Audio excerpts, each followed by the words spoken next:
Hello and welcome to the Immortal Iron Fist podcast, Sons of the Dragon. Daniel Thomas Rand. I'm one of the hosts, Karl Stout, joined by another one of our hosts, Rebecca Hart. Yay, everyone's favorite. And Kitchen. And her new cat. Yes, my new cat too. So if you hear me say anything stupid like "don't do that" or "hello baby," it's because he's on my desk. And he likes chewing headphone cables. So it's all good. It's all good. So Comic-Con this week. So clearly there's going to be news for us to talk about first before we get into this exciting issue of Power Man and Iron Fist. And it's not just action figures. It's not just action. Were there any action figures announced? I don't think they were for them. I know there's that big set on sale, but I don't think there's anything. I think the latest Marvel Legends stuff, it had some AIM scientists in. That's all I really remember. The ones that were announced yesterday. So first of all, I guess the biggest news was that we have a date for Iron Fist Season 2, which is Friday the 7th of September.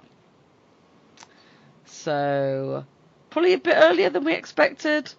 I think we knew it was going to be this year. People weren't 100% sure. Now people debating if we're going to get Daredevil in December or when. So it's all exciting. I don't know. You might want to skip ahead a few minutes if you don't want to hear anything about it apart from that, because we also know who one of the villains is going to be. And that's Typhoid Mary, played by Alice Eve, who was in a Star Trek film and was also in Before We Go with Chris Evans, and I like her a lot, so I think that'll be good. We have a comment from Connor, who couldn't be with us today, about Typhoid Mary. So she's a great villain, but she's very specifically a Daredevil villain. I'm worried about her being solely an Iron Fist and wasted by not being put into Daredevil. It's very likely Iron Fist will tie into Daredevil, so there is that. What are your thoughts on Typhoid Mary, Karl? Do you have any thoughts on Typhoid Mary? She's not my favorite. And so I'm going to guess the whole Lady Gorgon thing was just a smokescreen. I'm thinking so, but I think it's kind of, as I said when we were chatting about it briefly, I think it'd be nice to have maybe not a hand-related villain. Mm-hmm. Like we know Davos is going to be in it. Davos is going to be in it, by the way. If anyone was worried that he's not, he's definitely, the whole cast are returning. They also made mention of Daughter of the Dragon, so we're not only going to have Misty appearing in a substantial amount, we're definitely going to see her and Colleen working together.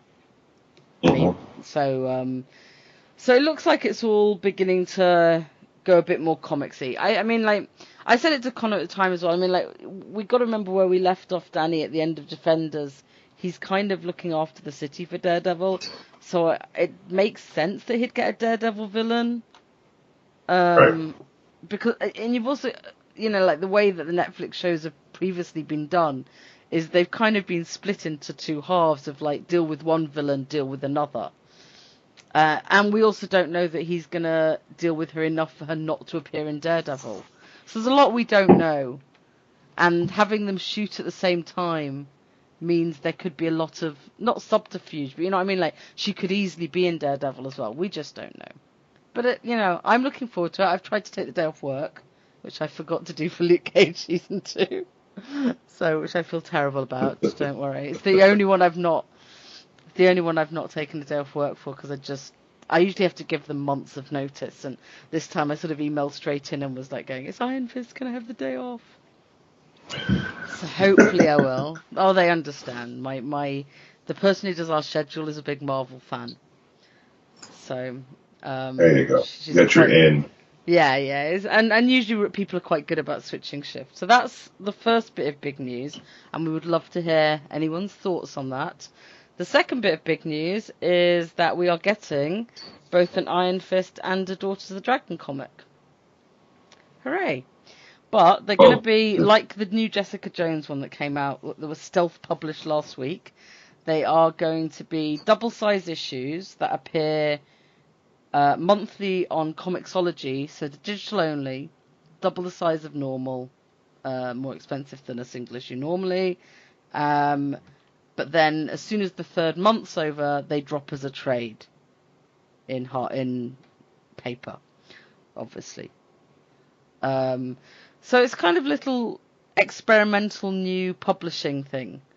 There's also going to be a Luke Cage one, so we should probably... The Luke Cage one is by Anthony Del Cole. The art's Janoy Lindsay. And cover Declan Shelby. The Iron Fist one's called Iron Fist Phantom Limb. It is by Clay McLeod Chapman, and Guillermo Sana. And I will give you the summary for that one because we're an Iron Fist podcast, so I don't feel I need to summarise the Luke Cage one.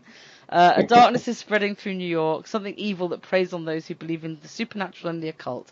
And when palm readers and fortune tellers start turning up dead, the situation catches the attention of Danny Rand, a.k.a. the Iron Fist. Seem to have taken Immortal out there. And this might be one paranormal problem too great for even Danny to take on alone. So I quite like that we're getting him staying with the kind of occult side for a little bit. Yeah, we're turning him into Karl Kolchak. I think it's something. It's a nice position for him if it means he gets to play with some of the other big boys. Mm-hmm. I think so. And let's have a look at the Daughter of the Dragon one because I'm going to cover that as a line to us as well. Jed Mackay and Travel Foreman. Travel Foreman is about the only one of all these creators I know anything about. This is... I won't read it all out because someone will get upset if it says they stole the show. The duo has been fighting crime as the Daughters of the Dragon for years, but with Misty's new job with the FBI, does this mean the two are splitsies? Not on your life. A crazy adventure that Colleen initiates puts comics' two greatest ass kickers on a collision course with weird and scary side of Marvel Universe that will have you on the edge of the seat. And it seems like I think the Iron Fist one got a better summary, but this one could be fun. I don't know. It sounds a little bit more silly, but silly's okay. Silly can be great, yeah. And Travel Foreman just did the Tales of Suspense with the Winter Soldier and Hawkeye, and his action art is pretty good. So I wish I could tell you about any of the others, but I really don't know the work of any of the others guys. So yeah, I think we'll just. I'll be getting it. So I don't know what we'll do about doing it on podcast because I don't know if everyone's going to get it, and it's only going to be available on Comixology, so you have to be committed to buy it when clearly buying it as a trade is the more sensible option, like honestly. So, but that's the other big news that sort of came from nowhere. And I don't think there's been anything else. Except you go to our Facebook page, you'll see the sneak peek trailer and every other little tidbit that's been dropped since the San Diego Comic-Con started. Yes. That's where you should be anyway, hanging out on our Facebook page. What are you like, fools? That's where everyone All right, now to the actual ancient issue of Power Man and Iron Fist. And I am so happy that they have brought back an old Iron Fist tradition again, starting with this issue. What's that one? Well, this is issue 52. At the end of issue 51, we were told that next month would be confrontation. But it's not. Yet the cover of issue 52 clearly states it is Day of the Death Machines. Yeah, it's like Luke versus a truck. However, page 1 says this issue is a nod is as good as a wink to a dead superhero. So it has lots of titles, is what we're saying. We're back to 3 titles per book. Well, there's a lot of content. So this is interesting as well because this one has Claremont doing the plot, but Ed Hannigan writing it. Yes. So you don't often see that split. So that's kind of an interesting one. Then Mike Zeck on pencils and Ricardo Villamonte on inks. Jim Novak letters, Nel Yontov on colours, and Jim Shooter editor. Yeah, this is Claremont's walking away from the book. Yeah, so he clearly gave someone his outlines, basically. Because I think issue 53 actually might list him as subplotting or something, and then he's not. It's less and less and less. Let me see what it says here.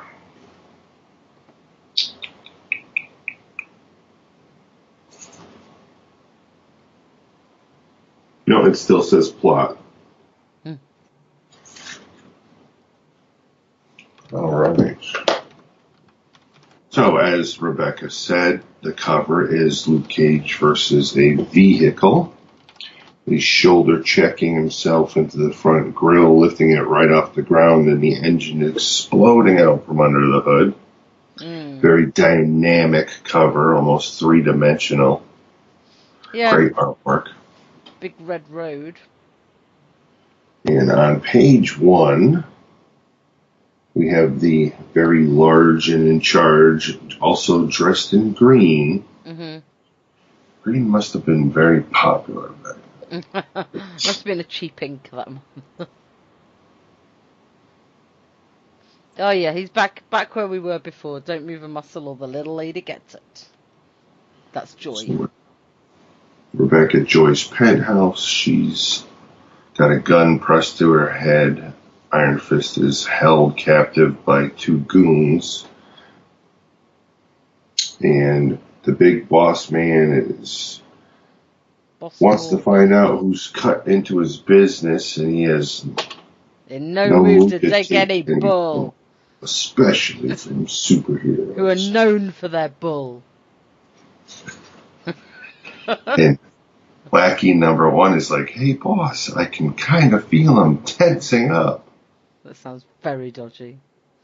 Oh, for the double scorpion blow. Danny bops them both in the face. He looks quite happy to have done it, though. Yeah, he actually does have quite the face of joy. No, but it's a face of determination and kind of smug joy. Like, I pulled off my move. Woohoo. And the 2 goons don't look really too happy. No, they look pretty sad. Both got popped in the nose. Danny's costume could be any colour in that panel. And we've got some more inner monologuing by Danny. Yeah. I've come here for the same reason Morgan has, to find out who's building these racket-busting cybernauts. But I won't endorse the tactic of endangering a woman, even though Joy Meacham hates Iron Fist's guts.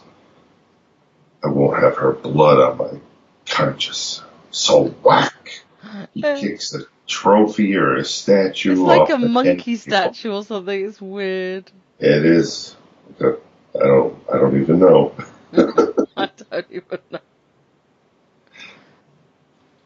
He even takes half a second to ensure absolute accuracy, and it catches the guy with the gun to Joy Meacham's head, square between the eyes, and he drops the gun and her. And Iron Fist swoops her up, and he's like, I gotta get you out of here. What are you doing to me? Blast, she still thinks of me as a killer. What does it take? You may find out, young dragon, the hard way, says the little caption. Yep.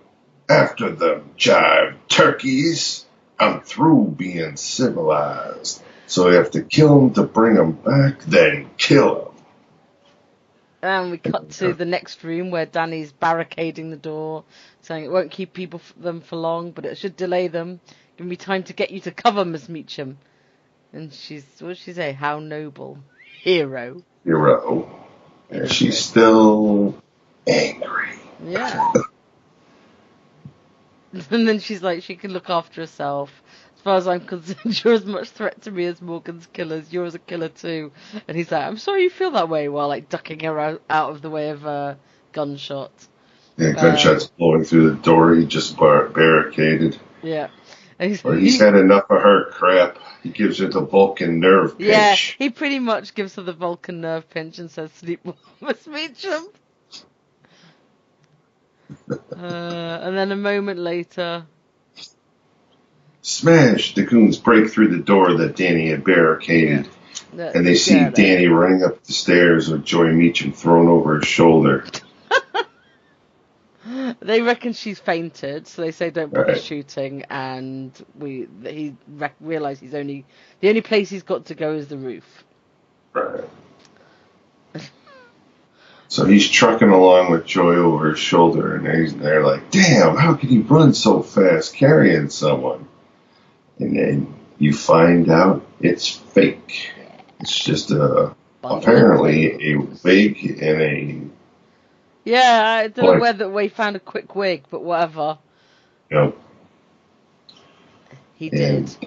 He jumps in and starts kicking butt. Well, again, monologuing. Yeah. About how good his fighting is. Which is true in this case. It is far superior. And unlike certain Netflix commercials. Mm-hmm. And then he's rude enough and he goes, oh, well, it was a good workout anyway. But then says he better finish them up quick so she can he'd go wake up Joy, or get Joy once she's woken up. So he's fighting them, and he's getting them all. Mr. Knifey shows up. Ah, yes. Takes a stab at Danny, who completely sidesteps the attack, and the guy goes to fall off the roof. And Danny, being a superhero, can't let that happen. No, he has to grab him by the arm. Save me, please. Got him. Now if I can just hold him. And the guy's dangling, and another goon comes up from behind him with a gun. And he's like, well, if it ain't the Kung Fu Kid, all set up for ventilating. But, hey, Joey, it's me hanging down here. Don't shoot, I'll fall. Well, ain't that a shame? Too bad we never got along, Billy. If I let the Kung Fu guy pull you up, he'll cream both of us, Morgan told me. On your way out if you screwed up again. So he takes the knife he was holding for Danny and throws it past Danny's face into the other guy's shoulder, making him drop the gun. Yeah! Iron Fist says, Billy's not so inept after all. Come on, superhero, pull me up. And of course so, he does. Of course, Danny pulls him up, and then the guy tries to kill him. Yeah.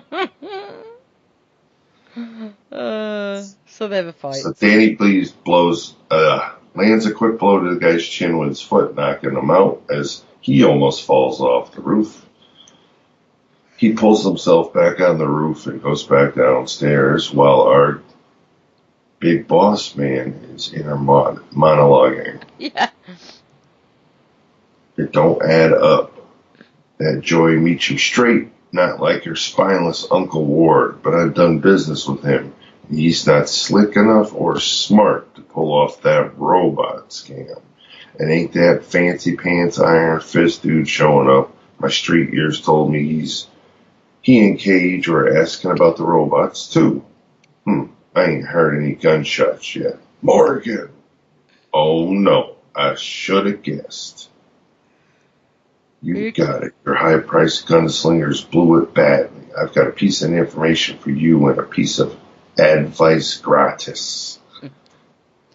The first advice, when you came to Ram Meacham, you're barking up the very wrong tree. The second, get out. He's so forceful. And then we get Joy wakes up again and starts offering to pay money. I'll pay 1 million, 2 million, 10 million. Just do it. Kill him. Morgan's no fool. No thanks, lady. I made my bundle. Mm-hmm. I'm thinking of retiring. This dude took out my best muscle without raising a sweat. You want him dead so bad, there's a piece right here. Me, I'm getting out of here before the ambulances arrive. Morgan's doing more complaining Blast you, Iron Fist, I hate you. I'll do anything to make you pay for my father's death. To be And fair, you will pay. One day you will. She does still think he's responsible for her father's death. Even though it's been proved like 17 times by now, he hasn't. Well, She's stubborn. she's about to find out anyway, so... anyway, so he's in a monologuing about her poor situation. He goes, if you want to kill me so badly, why don't you do it yourself? I didn't kill your father, you know that. When I found him at last, I didn't want to kill him. She's like, liar. And while I was seeking vengeance, at least I intended to do the deed myself. Here's your chance, take it. And he hands her a gun. After he makes sure it's loaded, he hands her the gun. Yeah, he absolutely, he gets it cocked and ready and hands it over. And she's like, I'm going to call your bluff, mister, with pleasure. You may not have killed Harold Meacham, but he lived in terror for 10 years, waiting for you to comfort him. And Danny's like, look, his terror was born of the guilt he had for murdering my father. When I finally met him, he begged me to kill him. He tried to force me to do it at gunpoint. And there's the little side things, you're calm, despite the muzzle aimed at the dragon brand. Blah, blah, blah. They carry on fighting, blah, blah, blah. If your father hadn't killed my father, I'd never have come back from Kunlun. Harold Meacham would have had the corporation without killing for it. Enough ifs. And Joy suddenly, after a few panels of them going back and forth about blah, blah, blah, kill my father, Joy says, no, I won't do it. It's a meaningless, senseless circle. She puts the gun down, and she finally knows what you felt, says Danny's inner monologue.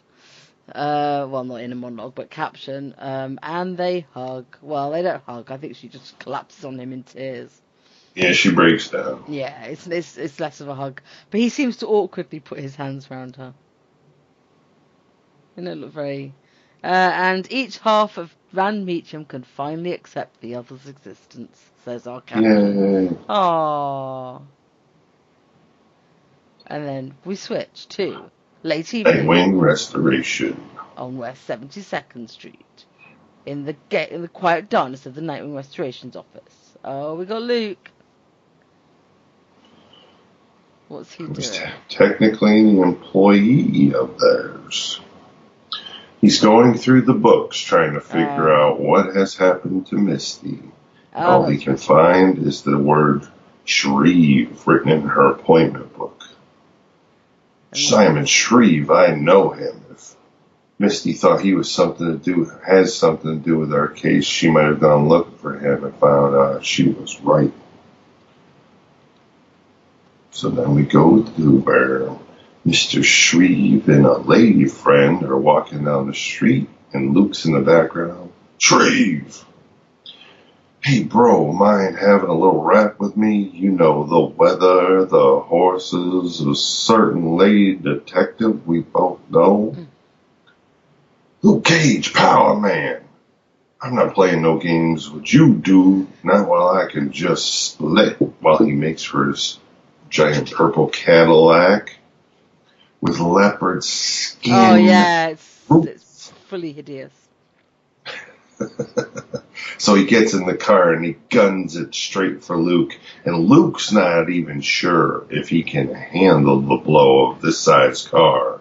So he's preparing to jump, yet the road gives way underneath him, causing a sinkhole. So he has to brace himself, and he shoulder checks the front end of the car, not knowing if he's even going to survive it. Yet he does, via the cover artwork. Yep. Rips the car to pieces, pulling Shreve out. He says, need any more convincing? I'll talk. Much obliged. And then we see Mr. Shreve taking Luke to where he dropped him. Misty Night Off at the Liberty Tower project. And Luke is already noticing the place is shut down and shady, but it's got brand new security cameras up. Yep. And he knew Shreve would lead him into a trap. Say no more. The elevator doors open and a whole slew of them crummy cybernauts come pouring out. Yep. He's like, damn, I had Danny with me last time, and we figured he could handle 3, and now I got 8 to deal with myself. So he decides to form a little plan. He's going to hold back, let him throw a whooping on his ass, and he's going to prevent he's out cold, because he's pretty sure they're going to drag him up to the boss and he can get some answers. Which seems to be a good plan, because it's exactly how it plays out. And they start pulling him up, and he dumps him in front of the boss. Here you are, boss. Signed, sealed, delivered. Nightshade asks who it is. And Mr. Rossum's like, that's the hero for hire, my dear Luke Cage. We heard he was working with Misty Knight here. Thank you. And she said, is he okay, lover? While Misty's like, oh, Luke, they got you too, in a monologue. She didn't say it. But Rossum very quickly works out that Luke's pretending to be unconscious, and tells him to get to his feet, and slaps him across the face. And Luke's inner monologue is like, oh, I know who this is now. It's Are You Rossum, the fat cat businessman who blew into town a year ago.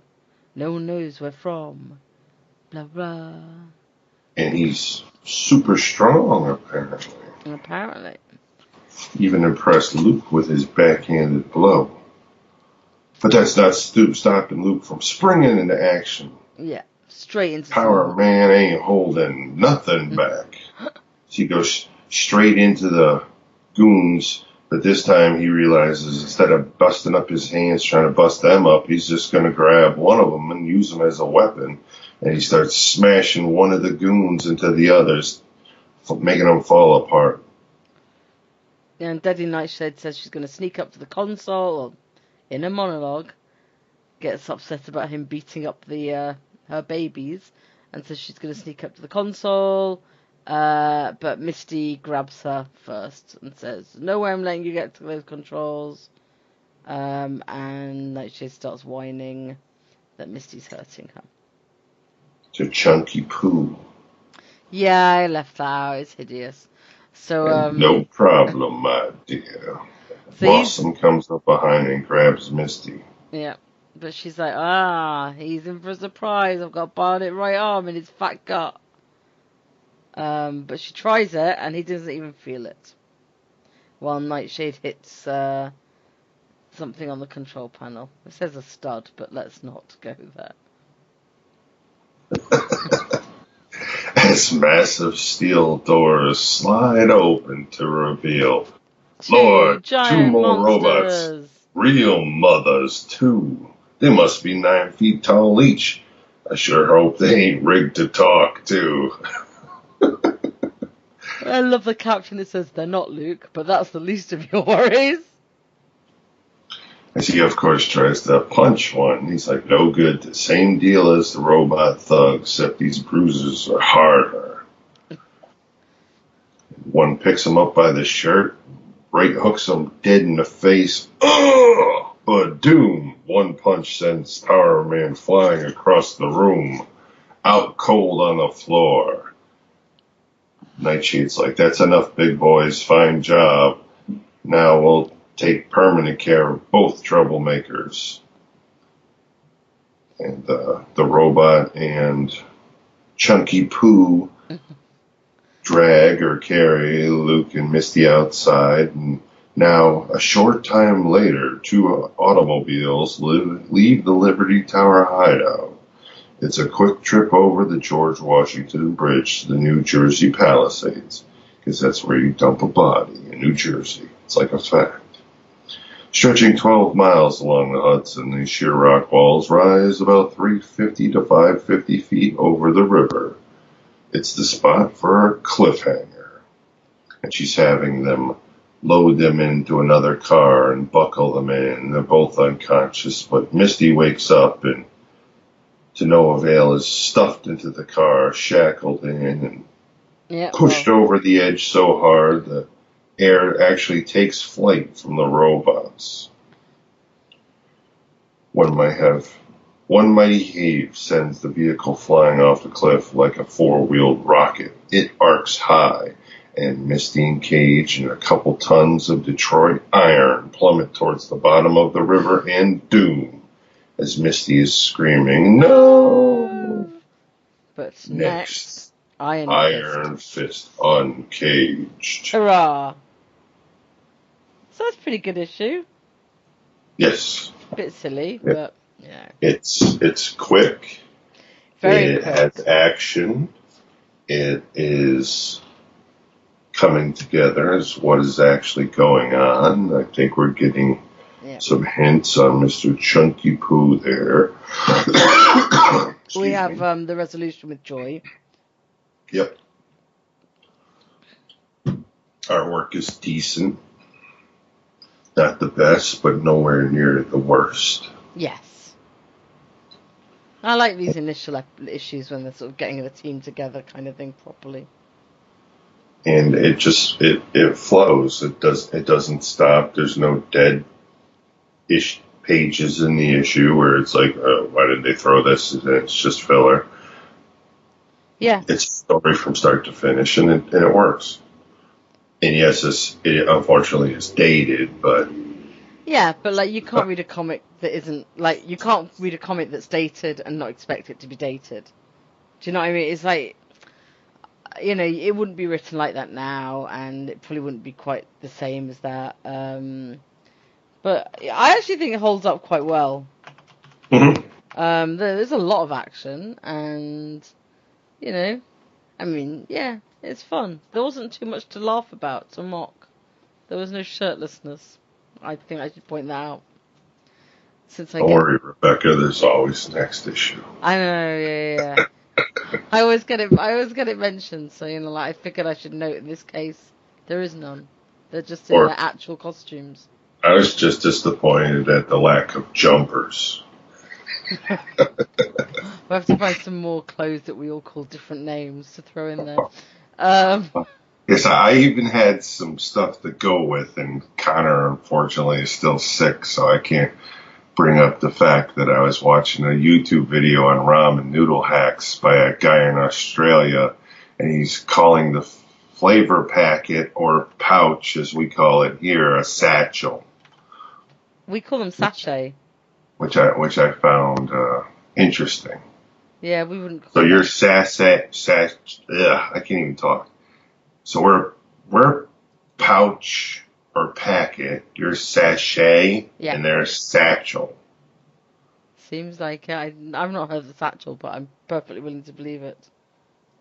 Well, he actually does, as now that I think about it, he calls it both. Yeah. I mean, it makes sense. We have, you know, the, we packets we have tend to be bigger. Like if we call something a packet, it'd be bigger. And what was the other one you said? I don't know. But yeah, pouch. Yeah, pouch would be huge. Flavor pouch. No, I can't imagine the flavor pouch. Sometimes they're advertised right on the outside as includes flavor pouch. Well, I mean, it's even different in the United States on certain things. Well, it's the same in the UK. I mean, we have, for like fizzy drinks, I think I grew up calling them fizzy drinks, but some people call them pop and some people call them soda. And, yep, same thing here. You know, exactly. And we have an entire region that calls all soda Coke. I'm sure there's a lot of people that call all soda Coke as well, but you're right, it's not a regional thing here. It's crazy. It is crazy. Yes. Hopefully Connor will be with us next time for the end of this arc. I believe it's the end of the arc. Yes. I think we're talking about a 3-issue arc. Don't think there'll be any more news from Comic-Con directly related to Iron Fist now. Who knows? But we should get the solicits next week. Just to waste time, October. What did you think of Shazam? Of the trailers? Yes. I thought it was alright. I thought it looks like it could be fun. It looks like they might have taken their stab at what Ant-Man has done for Marvel. But what has Ant-Man done for Marvel? That's why I don't understand about that comment. It's like, because Marvel already had humor films. Well, yeah, but it's more straight up. I think Ant-Man is more straight up humor. No, I understand that, but I don't think it changed the MCU. Do you know what I mean? I love Ant-Man. It's like right up there in my top tier of MCU films. So I'm not dissing Ant-Man. I just don't think that the MCU had a kind of. I still think across the board. I don't know. I mean, I think Shazam looks fun, and it has to be fun. If it's not fun, then it's not Shazam. Mm-hmm. I think it's really bizarre that it releases a month after Captain Marvel. Mm-hmm. Because it's almost like it's been set up just to make that type of DC person and that type of Marvel person fight over these two films, which is unnecessary. And I get that the scheduling wasn't just from DC's side here. I think because Marvel, I think moved Captain Marvel to be on International Women's Day. Mm-hmm. But I worry about that because I like watching I go watch them all, and while I haven't enjoyed DC films so far as much as I've enjoyed Marvel films, I go wanting to enjoy them all to the same level. Mm-hmm. So I will see them both, but it just tires me out, that constant, slog of like, oh, well, you like Marvel. Obviously I like Marvel more, film or comics, but it doesn't mean I don't enjoy the other ones and genuinely enjoy them when they're good. It's like I love James Bond films, but I still enjoy Mission Impossible. Mm-hmm. It's like it's just one I grew up with and one I didn't. So, but no, I thought the trailer did its job. It definitely sold the film to me. I'm a bit so on Zach Levy as a person. Mm-hmm. But I think he's a good actor, and I think he can pull off that kind of comedic thing. I thought the guy playing Freddy was awesome. Very into that. And interested to see what I mean, I enjoyed it probably more than the Aquaman trailer, and that's not to say that I didn't like the Aquaman trailer. So nobody then pounce on me for being anti-DC for that either. I thought the Aquaman trailer was gorgeous, but I'm not entirely convinced by some of the dialogue. And yes, I could say that about many Marvel films too, before anyone jumps on me about that. But I'm going to see them both. And I'm going to go see Venom, which I have zero interest in, and haven't even seen the new trailer of. So I'll still go see it. Neither have I. Also, not really interested, and I do have to agree with the Aquaman trailer. Some of the dialogue that's going on in there, I'm just kind of like, I mean, a friend of mine was like, a lot of people are comparing it with saying, oh, they're trying to do a Black Panther. It's one of the worst takes because clearly the films were both in development way before you could say someone saw how well Black Panther did and thought, oh, let's do a royal story. That's bullshit. But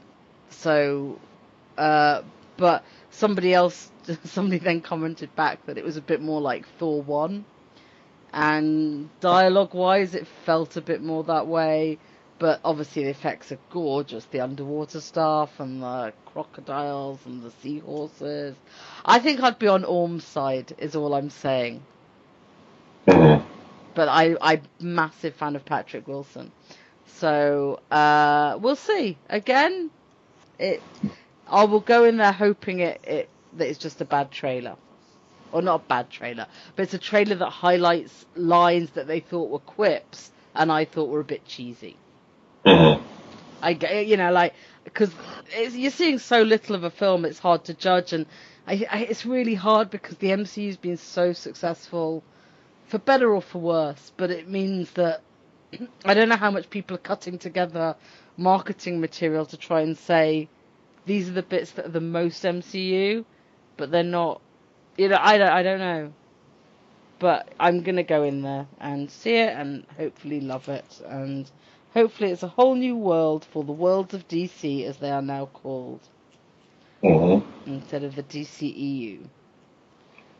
So, and I shall say on Connor's behalf, hopefully they will announce a Man of Steel 2 soon. Because I know he would say that if he were here, but possibly with slightly more frustrated, grumpy view of it. But I would like to see Superman again. And have you seen the trailer for Titans? Yeah, do we have to go there? Yes, yes, we do.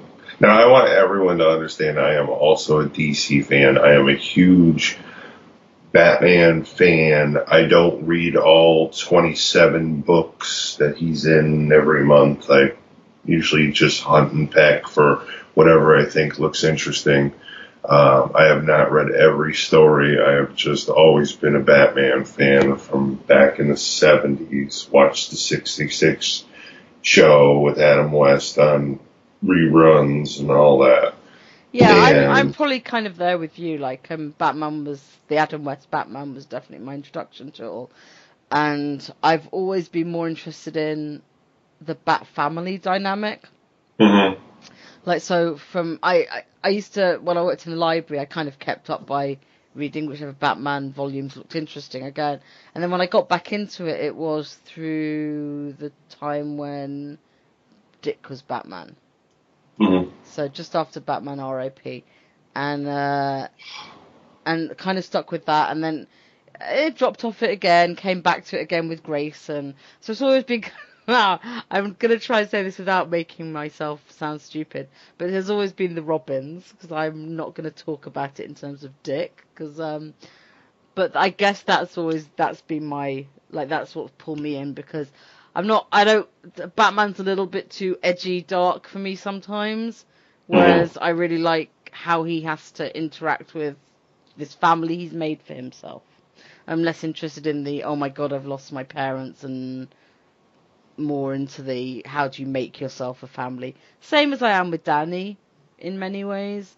Um, and so, but I don't really know the Titans as a group. I've not really watched any. I haven't watched the cartoons that everyone adores. Although I did just see the trailer for that in the cinema, and I'm so down for Teen Titans Go that I did not realize I would be that down for it.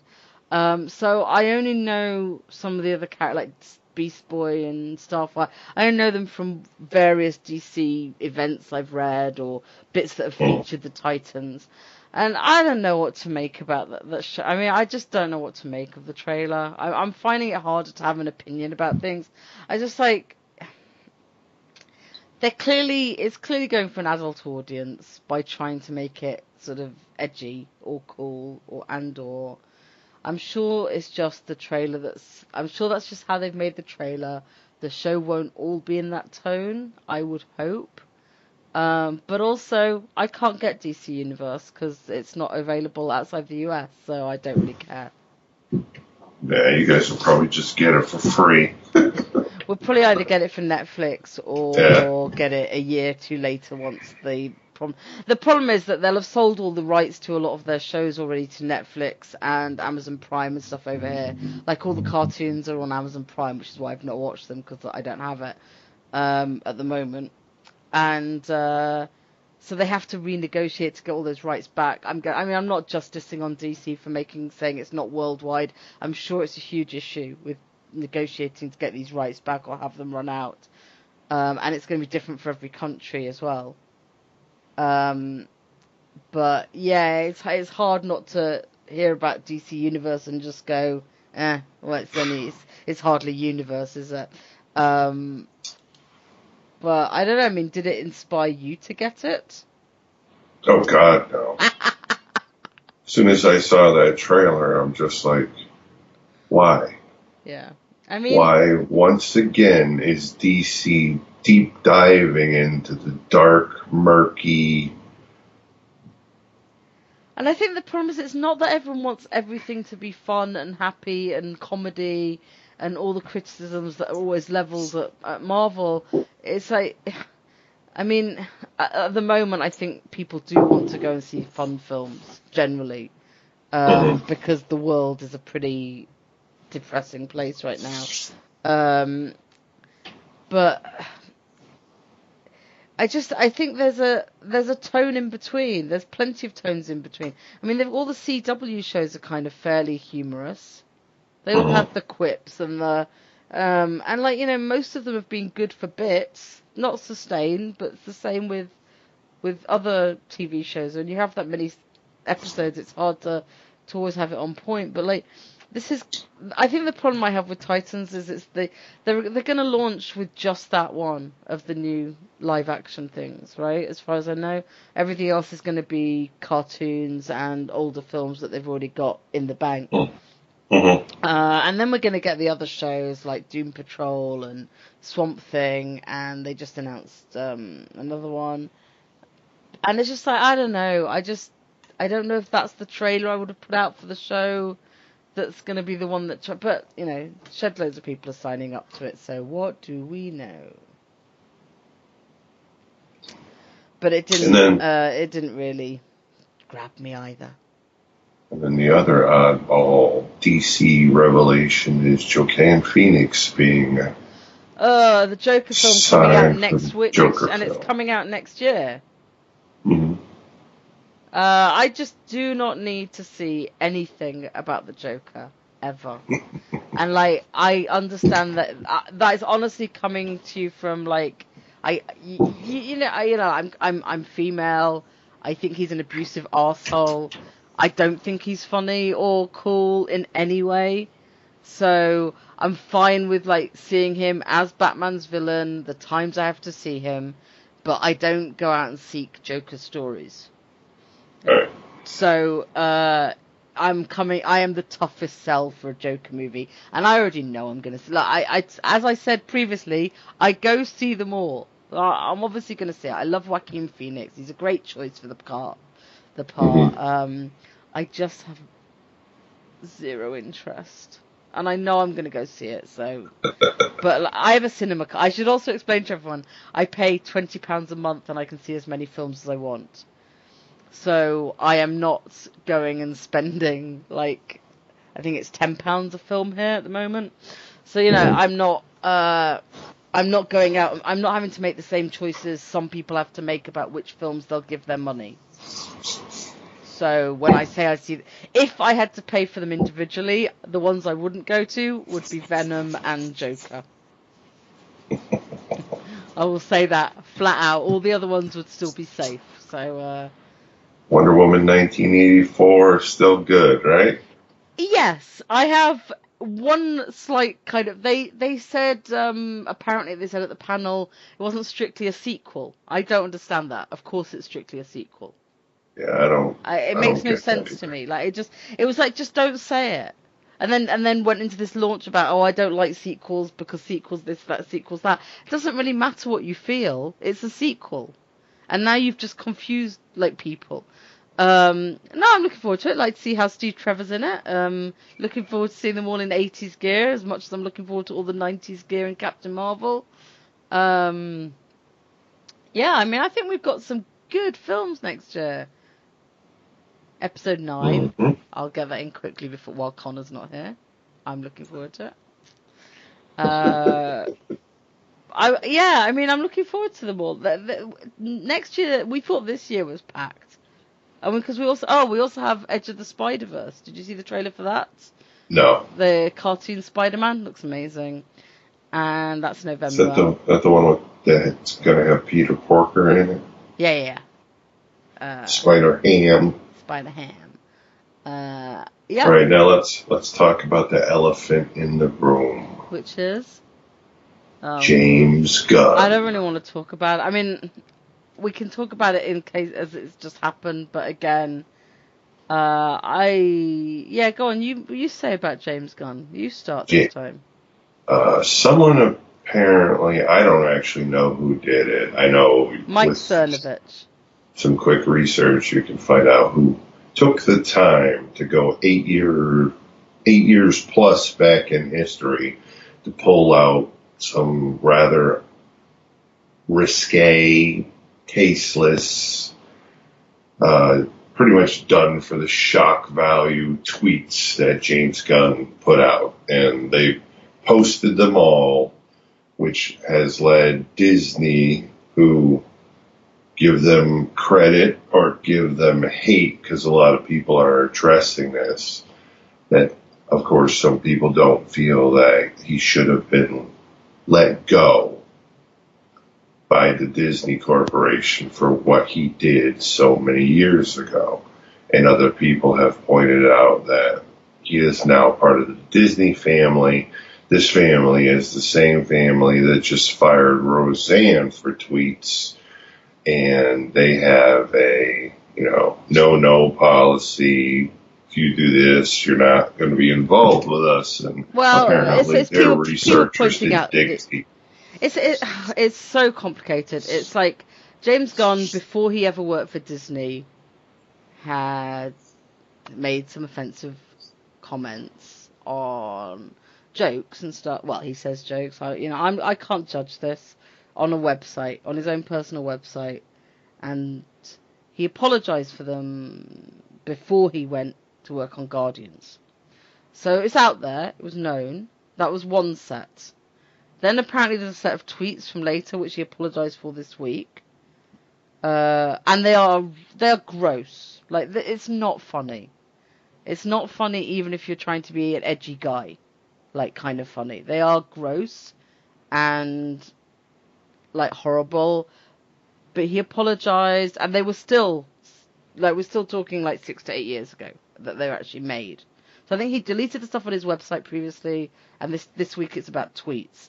They're dug up by alt-writers, including Mike Cernovich, who has himself made very offensive comments about rape, in saying things like date rape didn't exist, and you'll forgive me for not being able to quote the James Gunn ones, but they are gross. I'm not standing up for him in any way. And he whipped up the sort of outrage machine because they don't like that James Gunn is anti-Trump, is what seems to have happened. Disney capitulated because these tweets were pretty horrible, and whether they should or shouldn't is now being debated in the social media world. I think I can say I very much dislike everything James Gunn did, other than apologising, and I can say I don't agree that Disney should have done that without more of an investigation, but I don't necessarily know if I think he should have kept his job. I do think that Disney are not consistent about how they apply this rule, given that they employed Johnny Depp and Josh Brolin, who there's been assault allegations against, and blah, blah, blah. And I'm sure we could dig up any number of other people. And I think it's a hugely uncomfortable situation all round. Which is why I'm saying I don't really have an opinion. I can sort of tell you those are the facts as I know them. And who knows? I mean, who knows what else? I mean, there could be other stuff behind it. There might not be. It's like, so currently James Gunn is off Guardians of the Galaxy 3 directing. I mean, he wrote it, so presumably, or was writing it. But I guess this means we don't know if there's going to be a Guardians of the Galaxy 3. Is like, if we take away everything we view about anything else, that's the outcome for us. Is we currently do not know the status of Guardians of the Galaxy 3. Well, apparently he did already hand in the script. Right, so they've got it written, and every announcement has been that he was off directing it. So right, and the fans are screaming for. You can imagine. I mean, I've seen RC takes on all sides from DC people, and when I say DC people, I mean a very small subset of jerky fans going, oh, let's grab him to do Suicide Squad. Not sure that's the best idea right now, anyway. But yes, he'd do a very good job at it, and said he's been offered DC films before. But I don't necessarily think employing someone in the middle of some kind of scandal. Because apparently he was also supposed to be doing something with Sony. Right. And that is gone now also. Yeah, well, we certainly know he was going to announce it at Comic-Con, and he withdrew from Comic-Con. We don't know if the film's still around, I think. I don't know. I haven't been following it because it bums me out so much, because I don't like feeling that I don't have a take on something. But in this case, I don't feel qualified to have a take on it, if that makes sense. I mean, it's just like, it's just horrible all round situation. I don't know when an apology is enough. Like, I can't judge that. His apology will be enough for some people and not for others. How offended you are by the tweets are going to depend And there were jokes about gay sex and paedophilia. So I'd say that's the difference with the Roseanne tweets. Is Roseanne's tweets were racist and about someone specifically. So they're actually attacking someone and in a racist tone, and were being made this year. His were, he says jokes and were very tasteless, and he's apologized for them twice for that sense of humor. But I can't answer for an apologies enough. Like I said, you can see the entire range of views. You know, to people sort of saying Marvel shouldn't have sacked him. They should take him back. I don't think it's going to happen now because one is a studio capitulated twice. The guy Dave Bautista, who plays Drax, said he's not happy with what's happened, so who knows if he'll stay. And Sean Gunn, his brother, has posted a very supportive sort of statement saying yes, he was a jerk, blah blah blah. So I'm taking a long time to process this one because I think the whole everything's wrong. Well, you went in a completely different direction with that where I was going. Which was, where were you going? I was going that the fans are screaming for the director of Thor. Oh yeah, they want Taika Waititi to come back and come do it. Yes, they want him to take Gunn's script and take it and run, and they think that will save the Guardians. I think honestly it'd be a good idea. I just think that, would you take that job if you know the person? I don't know. So I think we've got a while to watch that one play out. Mm-hmm. But I mean, obviously Taika Waititi would do an incredible job, but he's also, I mean, as somebody pointed out, his current film is about Hitler. So the one he's filming right now. Oh boy. It's a satire, and it's about someone whose imaginary friend is Hitler. So it may be that Marvel, maybe the end of his career at Disney. There may be a few issues with that, I think the big problem is people weaponizing outrage, because I'm not saying you shouldn't feel outraged about things, because obviously we all do feel outraged about things and very different things, and that's fine. It's just when I don't know. It feels like mob rule, and it doesn't. And mob rule isn't always wrong. I mean, mob rule doesn't always end up with the wrong result. I just don't like mob rule. In the same way as I don't like it's the same way as Tom King having to have a bodyguard at Comic-Con because of death threats against him because of the Batman wedding issue. It's ridiculous. It's like everyone should just grow up.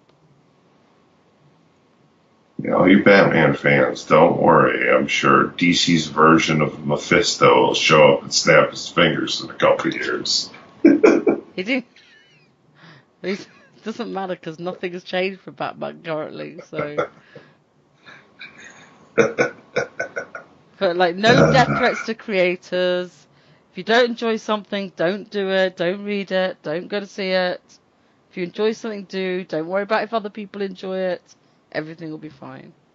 That's my Iron Fist wisdom fuel. That's right. Well, thank you for joining us on this flashback issue, and hopefully we'll be back in with the wrap-up of this 3-part story in a week or two. Yes, you want to hear how it wraps up. It's exciting. Woohoo! Thanks for listening. Thanks, and take care. Bye. Bye-bye. Iron Fist and all other characters in these comics are properties of Marvel and Disney. Any music or images we use belong to their respective copyright holders. We do this for fun, so please don't sue us. You can contact us at sonsofthedragonpodcast@gmail.com. Just send us mail, comments, thoughts, anything you want really. It doesn't even have to be related to Iron Fist. If you don't want it read on the air though, make sure you mention that. You can also find us on Facebook, the Immortal Iron Fist Podcast, Sons of the Dragon, our Twitter, at Iron Fist Podcast, our SoundCloud, soundcloud.com/Sons of the Dragon, hyphens where the spaces are, Our YouTube, Connor Karl, just search Iron Fist Podcast and you'll find us real quick. We are also on iTunes. If you find us there, give us a review and rate us. If it's less than 5 stars, please say why so we can improve the show. And we're on Podcast Garden in the literature section, and last but not least, head over to our WordPress, Sons of the Dragon, the Immortal Iron Fist Podcast.wordpress.com. That's where I put all the show notes. I'd like to thank Thomas Tissot for composing the Iron Fist theme song we use at the start of our Iron Fist episodes on the podcast. I'd also like to thank Peter John Sikorsky for composing the Power Man and Iron Fist theme we use at the start of our Power Man and Iron Fist episodes. And finally, thanks to you guys for listening.